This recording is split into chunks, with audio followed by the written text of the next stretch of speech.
विद्यार्थी मित्रांनो, आपलं मॅथ्स 2 मधील सेकंड चॅप्टर चालू आहे, पॅरलल लाईन्स, समांतर रेषा. त्यामधील आपण प्रॅक्टिस सेट बघणार आहोत. तर या अगोदरचे जे व्युत्क्रम कोन कसोटी म्हणजे अल्टरनेट अँगल ट्रायंगल जे आहे, करस्पॉन्डिंग अँगल टेस्ट आणि इंटिरियर अँगल टेस्ट, ह्या ज्या आहेत त्या टेस्ट वर आधारितच ही उदाहरण आपल्याला सोडवायची आहे.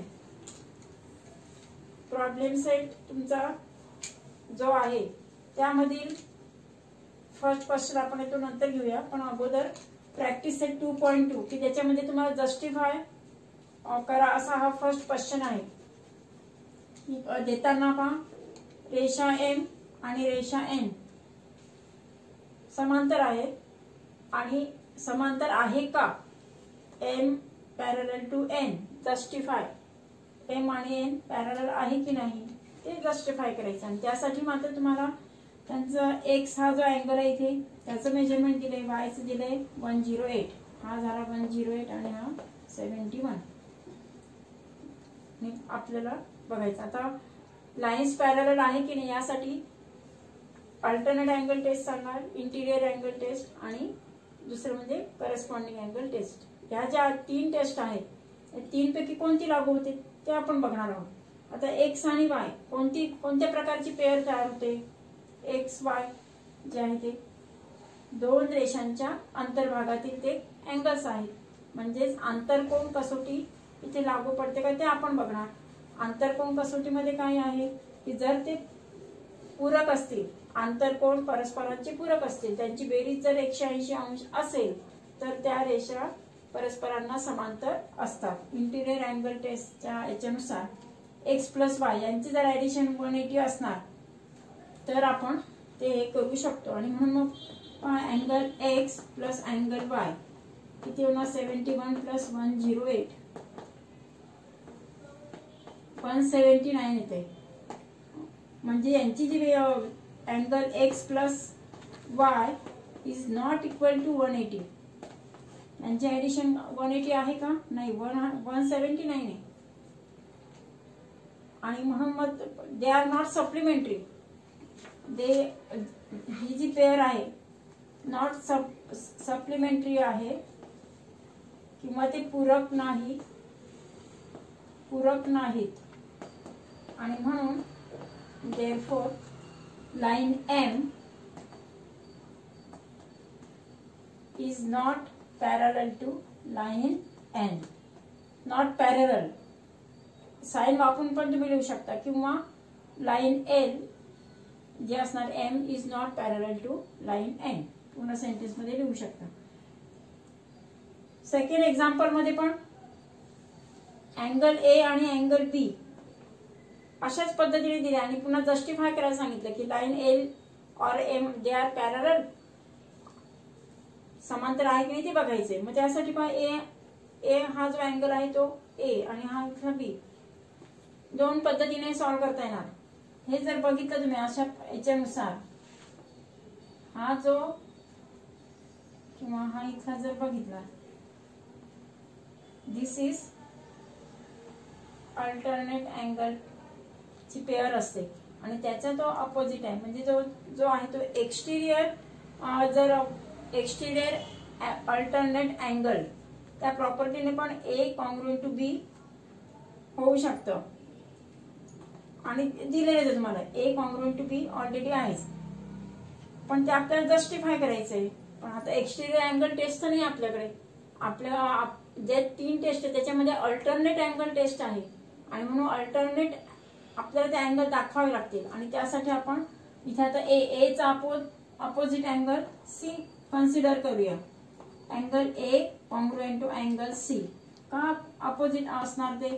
तर म्हणजे अपोजिट अँगल्स आहेत म्हणून ते कॉन्ग्रुएंट आहे. Angle A congruent to angle C because they are opposite angles. आणि C हे जे आहे C and angle B they are corresponding angles. खालच्या साईडचे करस्पॉन्डिंग अँगल्स म्हणजे A congruent to C opposite angles, C congruent to B corresponding angles. संगत कोण असल्यामुळे ते एकरूप आहे. आणि मग अँगल C किंवा कोन सी कॉन्ग्रुएंट टू कोन बी, हे झाले तुमचे करस्पॉन्डिंग अँगल्स. संगत कोन, संगत कोन असल्यामुळे ते कॉन्ग्रुएंट आहे आणि हे विरुद्ध कोन ते आहे असल्यामुळे करस्पॉन्डिंग अँगल टेस्ट तिथे वापरणार आपण. करस्पॉन्डिंग अँगल टेस्ट प्रमाणे जर वन पेअर जर कॉन्ग्रुएंट असेल तर रिमेनिंग जे पेअर्स असतात ते पण कॉन्ग्रुएंट असतात आणि ज्या लाईन्स आहेत त्या पॅरलल टू इच अदर. आणि म्हणून मग करस्पॉन्डिंग अँगलची जी टेस्ट आहे त्यानुसार लाईन एम किंवा लाईन जी एल आहे ती L parallel to line M, ती टेस्टचं नाव तिथे लिहायचंय. थर्ड एक्झाम्पल मध्ये अशाच पद्धतीने पहा 3 लाईन्स पॅरलल हे केलेले आहेत आणि आपल्याला प्रूव्ह करायला सांगितलंय की एल पॅरलल टू एन असं दाखवायचंय. एल पॅरलल टू एन हे प्रूव्ह करायचंय. एल पॅरलल टू एन देताना अँगल ए आणि अँगल बी कॉन्ग्रुएंट आहे. दुसरी माहिती काय दिली, X congruent to Y. Direct ही याला पॅरलल होऊ शकत नाही. एल पॅरलल टू एम दाखवणार, एम पॅरलल टू एन आणि therefore L parallel to N. अशा ह्याच्यानुसार आपल्याला ते समांतर दाखवायचे आहेत. आता एल पॅरलल टू एम का असू शकेल, कोणती कसोटी तिथे लागू पडते, पण आपल्याला देताना फक्त ए आणि बी दिलेले आहे. ए आणि बी दोन्ही ए आणि बी हे जे आहे कोणती पेअर तयार होते पहा, एकाच साईडने आहे. जर पॅरलल समजले आणि के जे आहे के एक ट्रान्सव्हर्सल आहे. इफ इट इज ट्रान्सव्हर्सल आणि ही जे लाईन्स आहेत त्यामध्ये तयार होणारी जर ही पेअर तुम्हाला गिवन आहे की angle A congruent to angle B, म्हणजे ही पेअर जी तयार होते ती करस्पॉन्डिंग अँगल पेअर तयार होते.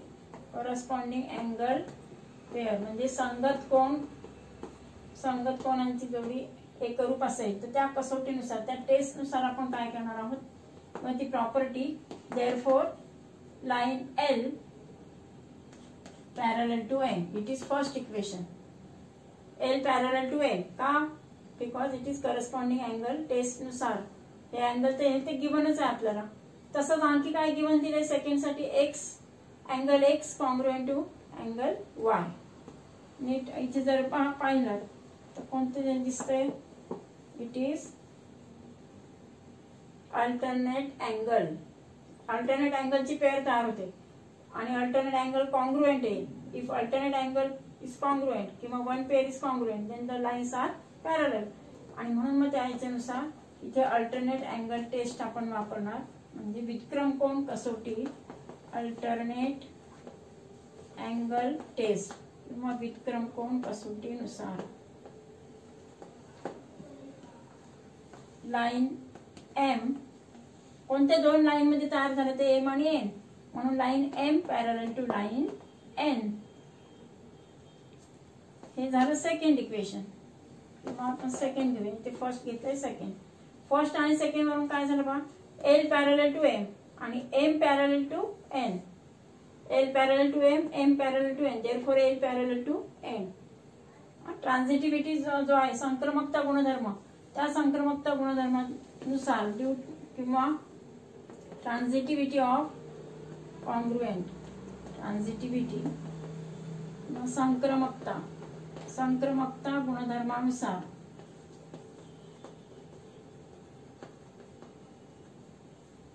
Line L parallel to M parallel to N.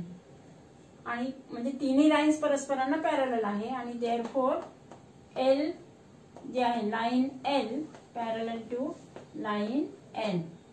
म्हणजे अशा पद्धतीने तुम्हाला एल एम ला पॅरलल दाखवली, एम एन ला पॅरलल दाखवली अल्टरनेट टेस्ट वापरून. आणि नंतर ट्रान्झिटिव्हिटी म्हणजे संक्रमकता गुणधर्म वापरून एल पॅरलल टू एन असं दाखवलं आहे. पुढचं एक्झाम्पल बघूया आपण. विद्यार्थी मित्रांनो, आपण आता पुढचा जो प्रॅक्टिस सेट मध्ये क्वेश्चन 4 आहे तो घेणार आहोत. Practice set 2.2. याच्या अगोदर क्वेश्चन 3 आपला झालेला आहे. क्वेश्चन 4 बघतोय आपण. त्यामध्ये जी डायग्राम दिलेली आहे त्यात सीएफ जी आहे ती आपल्याला कन्स्ट्रक्शन करायचे. सीएफ आणि त्यासाठी DE पॅरलल टू AB हे गिवन आहे. अँगल D चं माप जे आहे ते 100 डिग्री आणि BCD याचं जे मेजर आहे ते 50 डिग्री दिलेलं आहे. आणि यू हॅव टू प्रूव्ह, तुम्हाला काय प्रूव्ह करायला सांगितलंय की ABC त्याचं मेजर काढायचंय. ABCचं मेजरमेंट किती आहे, अँगल ABC याचं मेजरमेंट काढायचं आहे. देताना जर तुम्ही नीट हे केलं त्यासाठी आपल्याला कन्स्ट्रक्शन करायचंय. CF which is parallel to AB, DE parallel to AB it is given, हे दिलेलं आपल्याला. आणि DC जर का आपण ट्रान्सव्हर्सल समजला तर काय होणार पहा, EDC हा 100 डिग्रीचा अँगल आहे. EDC आणि DCF हा झाला अल्टरनेट अँगलची पेअर. पण केव्हा, when we construct a line which is parallel to AB ला आपण आधी कन्स्ट्रक्शन करून डॉटेड लाईनने ही जी आहे पॅरलल लाईन्स काढणार आहोत FC. आणि म्हणूनच मग नंतर विक्रम कोन कसोटी जी आहे किंवा अल्टरनेट अँगल टेस्ट ती आपण वापरू शकतो. फर्स्ट पहा, BA किरण जो आहे BA ray BA is parallel to DE given. CF parallel to DE parallel to AB is given आहे. आपण कन्स्ट्रक्शन काय केलंय, AB parallel to CF and therefore CF parallel to DE. याच्यामध्ये पण काय झालं, ट्रान्झिटिव्हिटी संक्रमकता गुणधर्मानुसार DE पॅरलल टू CF. आणि मग आपण DC ट्रान्सव्हर्सल जर घेतली, छेदिका घेतली, तर हा जो अँगल आहे EDC कॉन्ग्रुएंट टू DCF. दोघांचं पण किती मेजर असणार आहे, अल्टरनेट अँगल पेअर तयार होते, विक्रम कोणांची जोडी तयार होत आहे. It is alternate angle pair आणि ते कॉन्ग्रुएंट. मग हे 100 आहे तर याचं संपूर्ण याची ऍडिशन किती येणार, 100. त्या 100 पैकी तो जो आहे BCD याचा मेजरमेंट आपल्याला 50 दिलेला आहे. आणि म्हणून मग DCF कशाची ऍडिशन आहे, DCB प्लस BCF या दोघांची ऍडिशन आहे ती. आणि म्हणून 100 मधून जर 50 मायनस केले तर वी गेट BCF. हा जो BCF आहे तो 50चा मिळेल. संपूर्ण BCF it is congruent to D angle आणि ते पण अल्टरनेट अँगल पेअरने. अल्टरनेट मधून त्यामधून पण आपल्याला हा एवढा छोटा जो आहे अँगल तो 50 दिलाय. आणि म्हणून मग 100 मायनस 50 वी गेट हा छोटा अँगल जो आहे तो 50चा मिळेल. त्याला आपण सेकंड इक्वेशन देऊया. आणि जो फर्स्ट आपण काढला DCF त्या संपूर्णाचं माप काढलं ते 100 डिग्री. त्यानुसार BCF आता इथे आपण घेताना बघा काय केले, AB parallel to CF. Now we consider BC is transversal. आता आपण काय करणार, BC ला छेदिका गृहीत धरणार. हे पॅरलल आहे दोन, AB पॅरलल टू BC आणि FC आणि BC is transversal. If it is transversal then this is, ही जी पेअर तयार होते, कोणती तयार होते पहा, interior angles. Interior angles are supplementary. आंतरकोनांची कसोटीनुसार आंतरकोनांची बेरीज असते ती 180 असते. आणि म्हणून B angle ABC, this B angle and this, की ज्याचा आपण आता 50 डिग्री मेजर काढलेला आहे, BCF इज 50 आणि प्लस हा यांचं जर घेतलं तर angle ABC plus BCF is equal to 180. Interior pair आंतरकोनांची जोडी. मग अशी आपण विक्रम कोन दाखवला. आता इथे आंतरकोन म्हणजे इंटिरियर अँगल त्यांची सम 180 असते. मग 180 मधून हा 50 मायनस करणार, ABC plus 50 is equal to 180. मग आपल्याला angle ABC is equal to 180 minus 50 degree we get 130 degree. Angle ABC की जो आपल्याला काढायचा आहे. म्हणजेच या ठिकाणी आपण अंतरकोन कसोटी इंटिरियर अँगल आर सप्लिमेंटरी यानुसार व्हॅल्यू पुटअप केली तर we get angle ABC is equal to 130. Next example बघूया आपण. प्रॅक्टिस सेट मधील आपण पुढचा क्वेश्चन घेणार आहोत. क्वेश्चन 5 या अगोदर जसा क्वेश्चन 4 आपण शिकलेला आहोत त्यावर तसाच पद्धतीचा आहे की त्याच्यामध्ये तुम्हाला अँगल बायसेक्टर थेरम वापरायचा आहे आणि अँगल बायसेक्टर तुम्हाला दिलेले आहे. त्या क्वेश्चन मध्ये तुम्हाला AF is angle bisector of EAB आणि ABD याचा अँगल बायसेक्टर आहे BC. त्यांचा कोन दुभाजक दिलेले आहेत तुम्हाला आणि प्रूव्ह करायचं आहे आपल्याला की AF आणि BC समांतर आहे. They are parallel to each other. AF parallel to CB किंवा BC हे पॅरलल दाखवायचे. आता पॅरलल दाखवण्यासाठी आपल्याकडे 3 टेस्ट आहेत. Alternate angle test, interior angle आणि करस्पॉन्डिंग अँगल. मग तिघांपैकी आता इथे कोणते आपण हे करू शकतो. इथे ही जर पेअर आपण ही आहे ही अशा पद्धतीने अल्टरनेट अँगल टेस्ट तयार होते. अल्टरनेट अँगल पेअर व्युत्क्रम कोन, व्युत्क्रम कोनांची जर जोडी आपण हे जर एक्स आणि हे वाय कॉन्ग्रुएंट दाखवले तर वन पेअर जर अल्टरनेट अँगलची जर कॉन्ग्रुएंट असेल तर त्या लाईन्स ज्या असतात त्या पॅरलल टू इच अदर, त्या पॅरलल असतात, त्या रेषा असतात. व्युत्क्रम कोनांची एक जोडी समांतर असेल तर कॉन्ग्रुएंट असेल तर त्या रेषा परस्परांना समांतर असतात.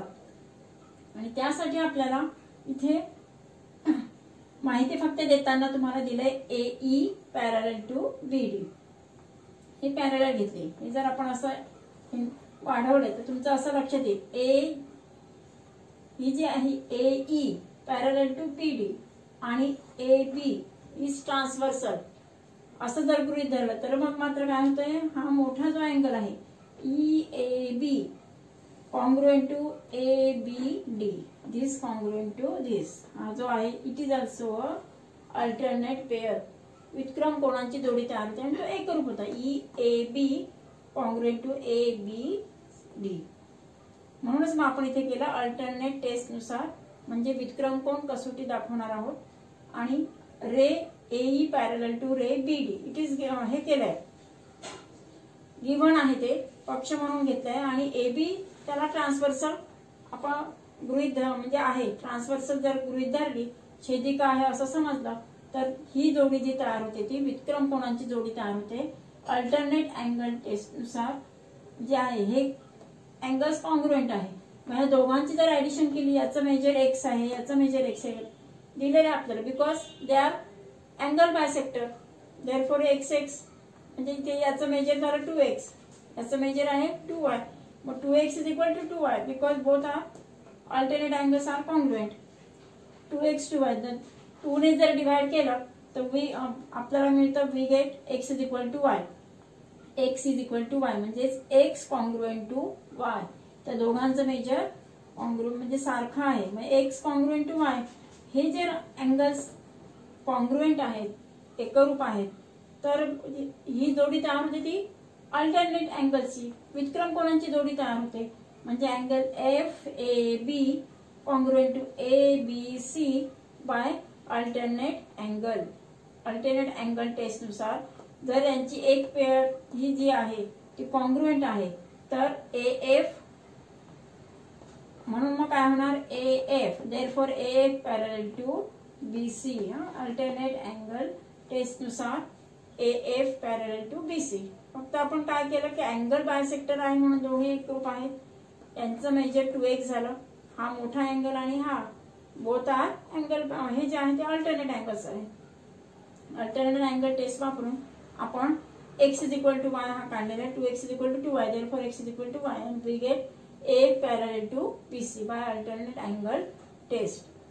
याच्यामध्ये प्रॉब्लेम सेट मध्ये तुम्हाला नेहमी MCQ तर असतात आणि इतर जे प्रॅक्टिकल एक्झाम वगैरे असते मॅथ्सची त्यामध्ये सुद्धा MCQ विचारतात. आणि इयत्ता 10वी जेव्हा तुम्ही इयत्ता 10वीला जाणार तेव्हा पण MCQ असतातच, म्हणजे मल्टिपल चॉईस क्वेश्चन्स. तर हे जे मल्टिपल चॉईस क्वेश्चन्स असतात ते 1-1 मार्कासाठीच असतात आणि ते कंपल्सरी असतात. क्वेश्चन फर्स्ट मध्ये ज्या आहेत 4 मार्कांसाठी जे असतात आणि दुसरे 4 मार्क्स असे 1 मार्काचा क्वेश्चन असतो. तर MCQ हे जे आहे ते तुम्हाला म्हणजे 10वीला पण ती त्या याच्यानुसार उपयुक्त आहेत आणि आता सुद्धा. तर ते कसे सोडवायचे ते आपण बघणार आहोत. त्यामध्ये जे मल्टिपल हे जे आहे चॉईस क्वेश्चन, त्याच्यामध्ये तुम्हाला जे ऑप्शन दिलेले असतात ते ऑप्शन्स आता मॅथ्स असल्यामुळे ते सॉल्व्ह करून पाहायचे आणि मग जर तुम्हाला त्याचं हे जर आलं त्या याच्यानुसार तो फक्त ऑप्शनचा जो क्रमांक आहे तो आपण लिहायचा असतो. तर त्यासाठी इथे फर्स्ट आपण क्वेश्चन बघूया. प्रॉब्लेम सेट 2 मधील question first, select correct alternative म्हटलंय. If a transversal intersect two parallel lines, if a transversal intersect two parallel lines, then the sum of interior angles on the same side of the transversal is किती दिले ते आपल्याला विचारलेलं आहे. त्यांचं interior angles, sum of interior angles, त्यांची बेरीज आंतर कोणांची बेरीज किती असते आणि वन साइडला, नॉट बोथ साइड. हे जे ट्रान्सव्हर्सल आहे, ट्रान्सव्हर्सलच्या वन साइड आयदर साइड हे जे आहे इंटिरियर अँगल्सची सम, त्याची बेरीज किती असते किंवा आंतर कोणांची बेरीज किती असते. मग ऑप्शन दिले तुम्हाला. फर्स्ट ऑप्शन आहे ए जो दिलाय तो 0, बी 90, सी 180 आणि डी आहे 360.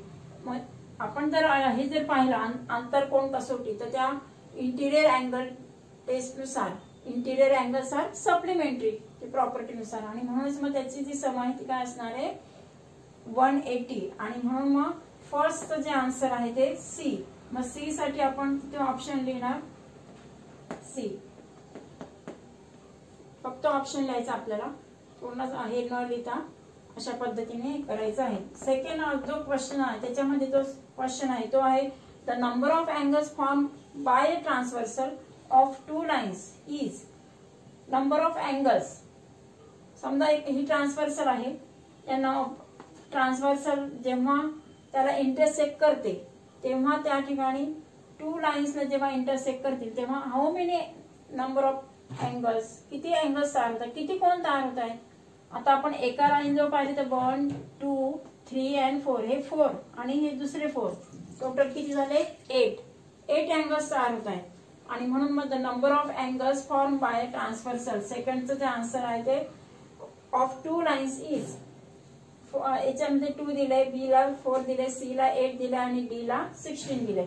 तर सेकंड साठी जो ऑप्शन आहे तो म्हणजे सी, कारण 8 पेअर्स तयार होत आहे. हे वरच्या लाईन साठी 4 आणि खालच्या लाईन्सचे 4 असे एकूण 8 पेअर तयार होत आणि त्याचा ऑप्शन आहे सी. म्हणून सेकंड साठी आपण ऑप्शन लिहिणार सी. तसं थर्ड साठी, थर्डचा जो क्वेश्चन आहे तो काय आहे, a transversal intersect two parallel lines if the measure of one of the angle is 40 degree. आपण पुन्हा आता हे अशाच पद्धतीने घेऊया की यामध्ये जे इंटरसेक्ट झाले त्याच्यामध्ये एकाचा जो मेजर आहे ते 40 डिग्री आहे, तर मेजर ऑफ करस्पॉन्डिंग अँगल, बघा आता समजा हा 40 डिग्री आहे तर याचा करस्पॉन्डिंग अँगल म्हटलं म्हणजे संगत कोण. A transversal intersect two parallel lines if the measure of one of the angle is 40, तर त्याचा करस्पॉन्डिंग अँगलचं मेजर किती असणार आहे. करस्पॉन्डिंग अँगल संगत कोण हे एकरूप असतात. मग हा जो फर्स्ट संगत कोण आहे तर सेकंड पण कितीचा असणार आहे 40 डिग्री आणि म्हणून 40 डिग्री ही त्याचा आन्सर आहे. त्याचा ऑप्शन ए आहे, तो आपण लिहिणार ए. फोर्थ क्वेश्चन साठी, फोर्थ मध्ये काय टू पॅरलल हे दिलंय in triangle ABC. Triangle ABC मध्ये हे केलंय अँगल ए 76, अँगल बी 48 आणि अँगल सी तुम्हाला विचारलेला आहे. ए बी सी या ट्रायंगल मध्ये ए चं मेजरमेंट 76, बी चं 48 आणि सी चं विचारलेलं आहे. ह्या याच्यामध्ये आपण काय वापरणार की measure of all angles of a triangle is 180. तो थेरम आपण शिकलेलो आहोत. त्यांची तिन्ही अँगल्सची ऑल अँगल्सची जी सम आहे ती 180 असते. या दोघांची सम आपण 180 मधून जर मायनस केलं किंवा असं घेतलं तर A plus B plus C is equal to 180. A 76 plus 48 plus C is equal to 180.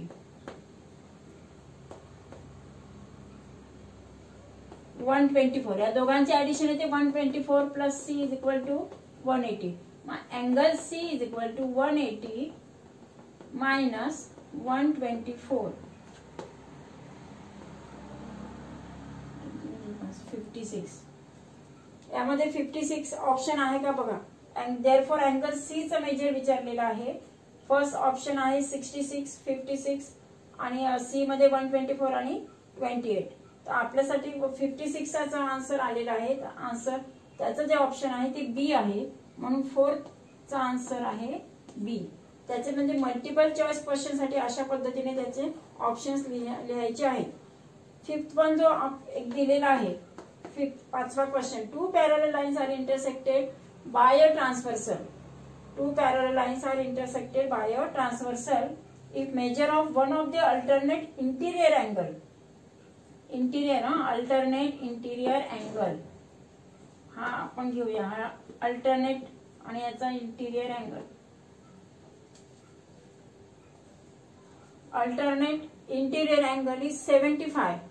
Then the measure of other angle is हा 75. तर त्याचा alternate angles are congruent. Alternate angle त्याच्यानुसार टेस्टनुसार अल्टरनेट अँगलची जी पेअर असते ती कॉन्ग्रुएंट असते. आणि वन अँगल 75 आहे, तर सेकंड त्याचा जो आहे कॉन्ग्रुएंट असलेला measure of the other angle, दुसऱ्या अँगलचं मेजर किती. तर त्याचा ऑप्शन ए बी सी मध्ये 75 दिले. आपलं पण इथे किती 75. हा 75 म्हणून त्याचा अल्टरनेट अँगल जो आहे तो कॉन्ग्रुएंट असणार. म्हणजे अल्टरनेट अँगल नुसार सी ऑप्शन आहे त्याचा आन्सर येणार सी. म्हणजे थोडक्यात काय, तर हे जे ऑप्शन्स आहेत एमसीक्यू हे तुम्ही बाजूला किंवा रफ वर्क किंवा तुम्ही जिथे क्वेश्चन लिहिणार तिथे सॉल्व्ह करून पाहायचंय.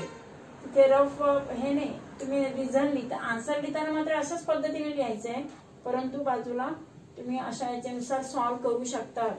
आणि तसं सॉल्व्ह करूनच, कारण एमसीक्यू मध्ये मार्क्स जे असतात ते फुल मार्क्स असतात आणि सहज सोपे प्रश्न असतात, त्याचे मार्क्स तुम्हाला सहज मिळू शकतात. आणि म्हणून ते काळजीपूर्वक अशा पद्धतीने बाजूला कॅल्क्युलेशन करून व्यवस्थित लिहायचं आहे. थँक्यू.